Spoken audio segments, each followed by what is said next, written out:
ಊರಿಗೆ ಹೋಗುವಾಗ, ಕೆಲಸಕ್ಕೆ ಹೋಗುವಾಗ ಬಸ್ ಸ್ಟ್ಯಾಂಡ್ನಲ್ಲಿರೋ ಹೋಟೆಲ್ಗಳಲ್ಲೇ ಪ್ರಯಾಣಿಕರು ತಿಂಡಿ, ಊಟ ಮಾಡ್ತಾರೆ. ನಿಲ್ದಾಣದಲ್ಲಿರೋ ಮಳಿಗೆಗಳಲ್ಲೇ ಕುರುಕುಲು ತಿಂಡಿ ತಿಂತಾರೆ. ಆದರೆ ಅದೇ ಮಳಿಗೆಗಳಲ್ಲಿನ ಆಹಾರ ಕಳಪೆ ಅನ್ನೋದು ಬಯಲಾಗಿದೆ.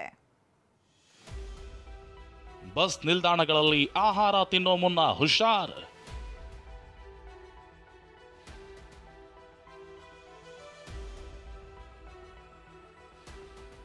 ನೂರ 84 ನಿಲ್ದಾಣಗಳ 216 ಮಳಿಗೆಗಳಲ್ಲಿ ಕಳಪೆ ಆಹಾರ.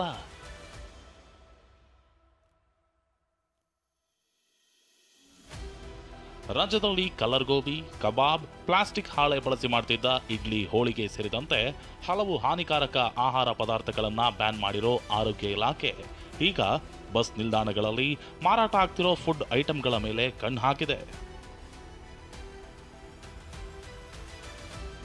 ಬೆಂಗಳೂರಿನ ಮೆಜೆಸ್ಟಿಕ್, ಸ್ಯಾಟಲೈಟ್ ಬಸ್ ನಿಲ್ದಾಣ ಸೇರಿದಂತೆ ರಾಜ್ಯದಲ್ಲಿರೋ ಎಲ್ಲ ಬಸ್ ನಿಲ್ದಾಣಗಳಲ್ಲಿ ಆಹಾರ ಪದಾರ್ಥಗಳ ಮಾರಾಟಕ್ಕೆ ಮಳಿಗೆಗಳಿವೆ. ಈ ಮಳಿಗೆಗಳಲ್ಲಿ ಚಿಪ್ಸ್, ಪಾನೀಯ ಸೇರಿದಂತೆ ಕಂಪನಿ ಐಟಂಗಳ ಜೊತೆ ಬೇಕರಿ ಐಟಂಗಳು ಕೂಡ ಮಾರಾಟ ಆಗ್ತಿವೆ. ಪಬ್ಸ್, ಸಮೋಸ, ಚಕುಲಿ, ಐಸ್ ಕ್ರೀಮ್ ಅಂತ ಹಲವು ಐಟಂಗಳನ್ನು ಮಾರಾಟ ಮಾಡ್ತಿದ್ದಾರೆ.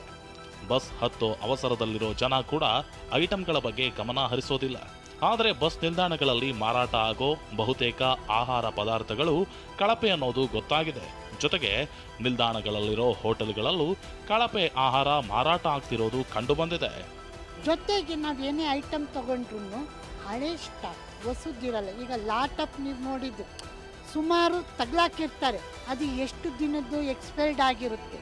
ಮತ್ತು ನೀವು ಬನ್ಸು ಮತ್ತು ಏನೇನೋ ಇರುತ್ತೆ, ನಾವೇನೋ ಕಮ್ಮಿ ದುಡ್ಡು ಅಂತ ತೊಗೊಂಡ್ರೆ ಹಳಸಿ ಇರುತ್ತೆ, ಇಲ್ಲ ಏನು ಇದು ಲೌಳೆ ಥರ ಬರುತ್ತೆ.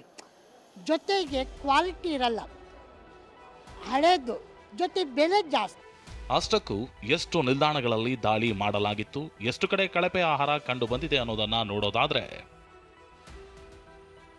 ರಾಜ್ಯದ 184 ಬಸ್ ನಿಲ್ದಾಣಗಳ ಆಹಾರ ಮಳಿಗೆ ಮೇಲೆ ಆಹಾರ ಇಲಾಖೆ ಅಧಿಕಾರಿಗಳು ದಾಳಿ ನಡೆಸಿದ್ರು. ಒಟ್ಟು 871 ಆಹಾರ ಮಳಿಗೆಗಳ ಆಹಾರದ ಗುಣಮಟ್ಟ ಪರೀಕ್ಷೆ ನಡೆಸಲಾಗಿದೆ.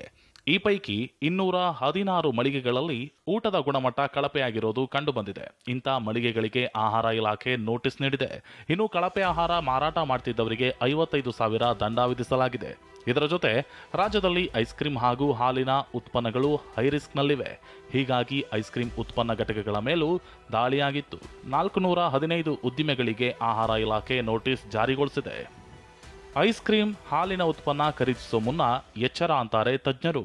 ಮ್ಯಾನುಫ್ಯಾಕ್ಚರಿಂಗ್ ಘಟಕಗಳೇನಿದೆ ಅಂದರೆ ಹಾಲಿಂದ ಉತ್ಪತ್ತಿಯಾಗಿರೋ ಹಾಲಿನ ಸ್ವೀಟ್ಸ್ ಆಗಿರ್ಬೋದು, ಹಲವಾರು ವೆರೈಟಿ ಸ್ವೀಟ್ಸ್ ಆಗಿರ್ಬೋದು, ಇಲ್ಲ ಅಂದರೆ ನಾನ್ ವೆಜ್ ಐಟಮ್ಸ್, ಅಂದರೆ ಈಗಂತೂ ಸ್ಲಾಟರ್ ಮಾಡಿ ಇಮಿಡಿಯೇಟಾಗಿ ಫ್ರೋಝನ್ ಮಾಡಿ ಈ ಥರ ಪ್ಯಾಕ್ ಮಾಡಿ ಕ್ಯಾನ್ ಫುಡ್ಸು, ಪ್ಯಾಕ್ ಫುಡ್ಸ್ನೆಲ್ಲ ಹಲವಾರು ಡಿಸ್ಟ್ರಿಬ್ಯೂಟರ್ಸ್ ಮುಖಾಂತರ ಮಾರಾಟಕ್ಕೆ ಹೋಗುತ್ತೆ.